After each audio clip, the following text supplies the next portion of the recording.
Hey guys, what is up? It is me, Pagey, here once again with another video on just some DC news. So we are almost at the end of January, which is weird to think. We're already 1 month into 2025.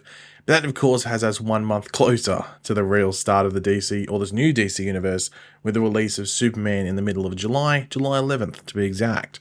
Of course, one character that will be showing up in Superman, though James Gunn is yet to confirm her presence, is that of Supergirl, and her solo film, which will be the second film in James Gunn's DC universe reboot, if I can speak English, at least from what we know, has started filming over the past week. And now I say from what we know, as there is talk that there could be some dates moved around, and maybe like one of those lower budget films, like a Clayface or a Sergeant Rock could come out beforehand, in maybe April or May of next year.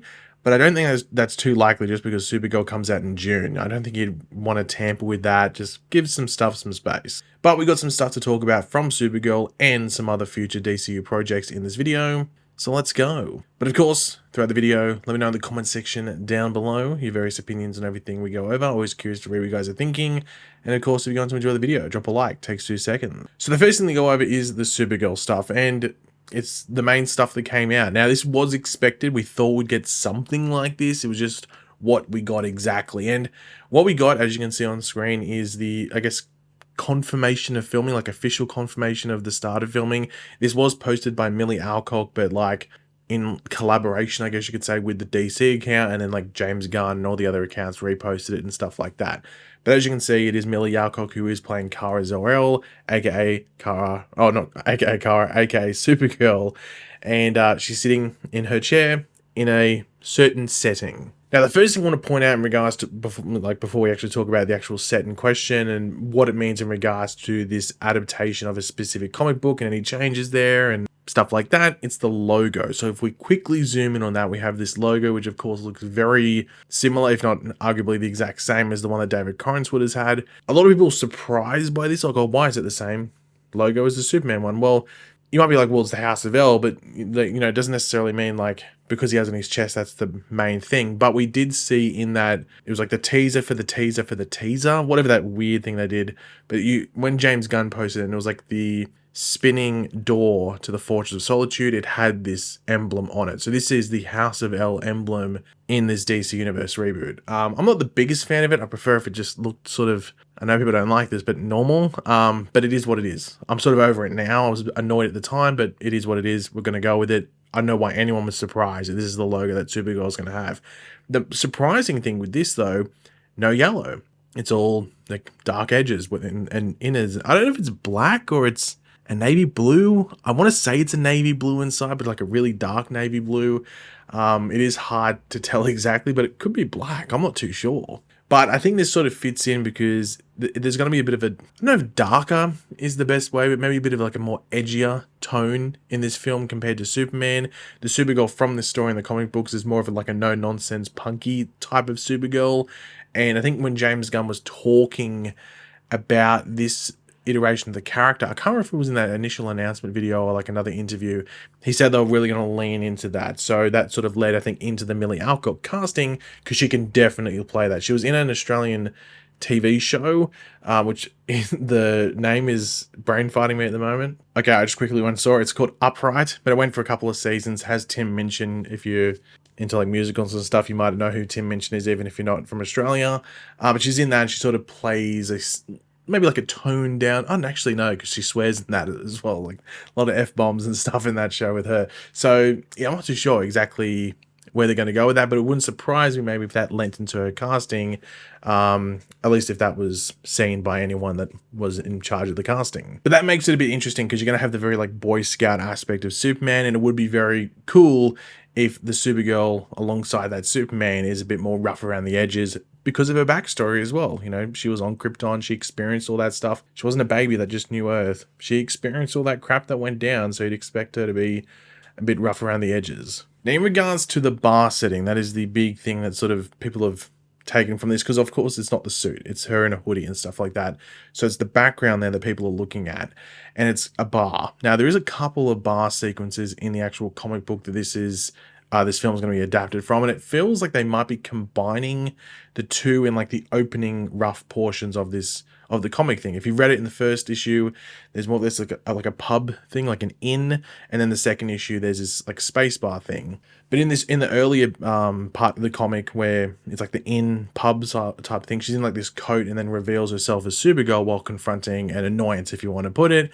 And then, as I said, in issue 2 we visit a space bar of sorts, which looks more like this comic, like this what we're seeing here on screen, as you can see the comic book panel here, but she's there as Supergirl. Now, if we go back to that like first look with Millie Alcock in the chair, she's in a hoodie and jacket.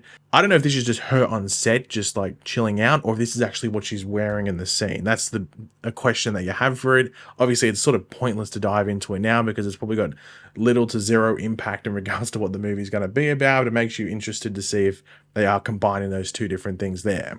Now, the final thing to talk about in regards to this is that Millie Alcock, as I said, is playing Supergirl. She has a dialect coach in this film, or for this film. So the hopes that Supergirl would have an Australian accent have been dashed by the looks of it, despite the film having an Australian director as well, in the form of Craig Gillespie.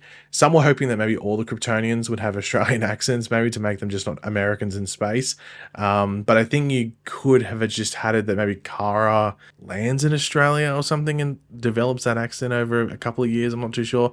Maybe make it Sydney to be specific, because that's where Millie, as well as myself, are from. So yeah, it doesn't seem like we're getting that Australian accent, Supergirl, or just Kryptonians in general. So I know a lot of people wanted it, even just the non-Australians sort of thought that'd be a cool idea, but it seems like they've done it to give her an American accent, I'd assume at the very least. Maybe it could be a British type accent and stuff, but I'm not too sure. We'll have to wait and see, I guess.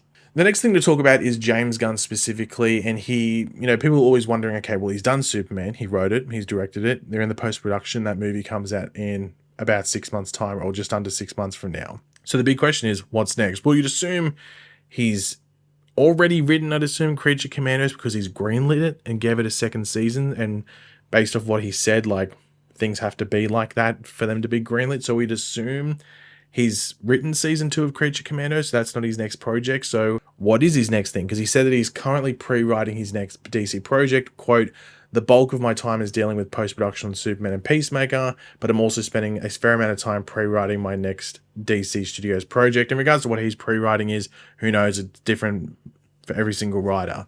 In regards to what his next project could be, there's a couple of different things. Like people saying, like mentioning things that haven't even been announced, like projects that haven't been announced. Like I saw someone say Green Arrow. I saw someone say, I think it was like just a Superman sequel, for example. I have a feeling if he's going to write something, it's going to be one of the things that's already announced.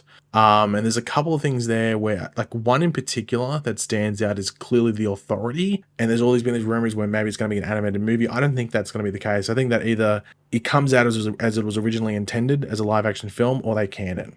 I don't think they make it into an animated movie. I think I'd rather them stick by their guns or canon. I don't want them to just go, oh, okay, we'll go for the cheaper route. Like, stick by your guns if you're going to do it. Though I think it's a weird choice for a film. But stick by your guns. No pun intended, because it's James Gunn. But that's an obvious one, because it's also, we have the engineer in Superman, which would lead into the Authority.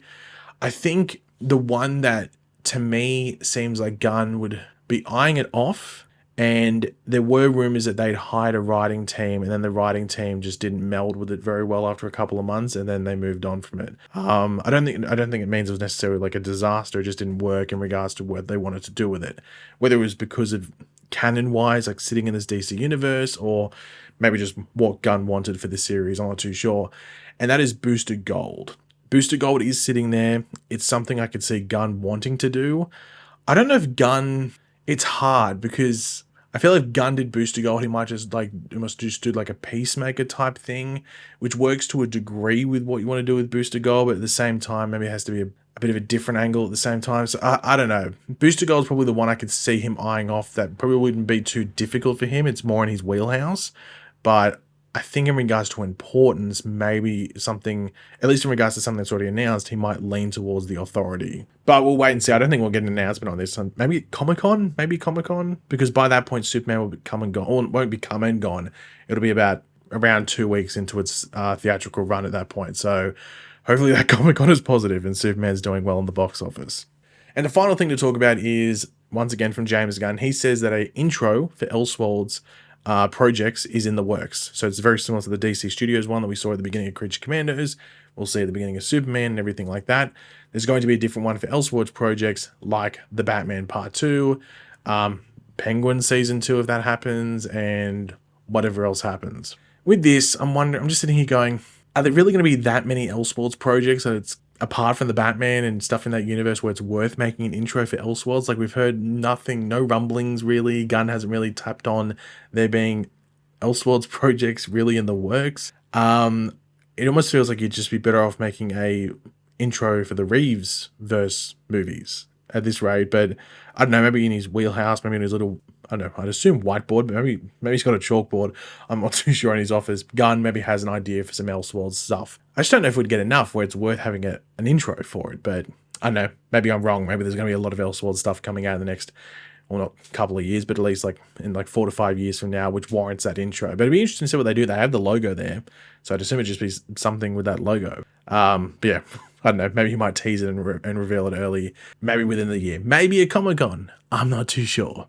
But yeah, guys, thanks for watching. Hopefully you enjoyed the video. If you did, it'd be awesome if you could drop a like on it to show support. Let me know in the comment section down below your various opinions and everything we want of this video. Always curious to hear what you guys are thinking. And of course, if you are new to the channel, make sure to subscribe. And I'll catch you guys later. Goodbye.